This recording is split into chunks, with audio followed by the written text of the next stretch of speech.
Depuis des mois, le Parti socialiste fait tout son possible pour que personne ne soit laissé sur le carreau à cause de la crise. Nous nous battons pour éviter autant que possible la surcharge de travail du personnel soignant.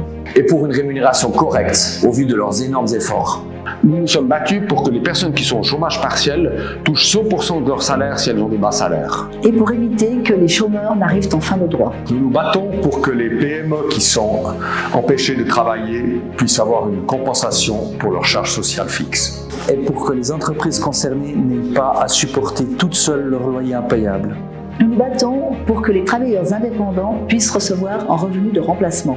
Et pour que les travailleurs et les travailleuses du secteur de la culture qui n'ont pas pu travailler pendant des mois soient soutenus financièrement. Nous nous battons pour que tous nos concitoyennes et concitoyens étrangers n'aient pas de problème avec leur statut en Suisse.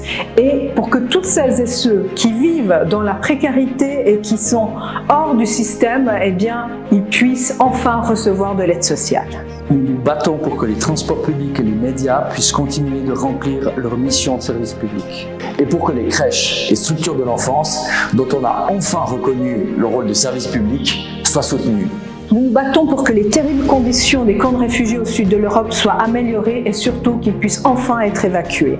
Et pour que la Suisse s'engage à assurer un accès équitable aux vaccins pour toutes et tous dans le monde. Nous nous battons pour lancer un grand plan d'investissement qui nous permette de sortir de la crise de façon durable. Et pour qu'il y ait assez d'argent pour mener ces politiques sans austérité. Cette année a été difficile. Nous remercions toutes celles et ceux qui ont fait pression pour que nous puissions faire d'importants progrès au Parlement. Malheureusement, nous n'avons pas toujours réussi à obtenir ce que nous voulions. Nous continuerons à donner le meilleur de nous-mêmes. Nous donnerons tout pour que des vies soient sauvées et que les emplois soient préservés. C'est ensemble que nous pourrons surmonter cette crise. Je vous souhaite de belles fêtes de fin d'année.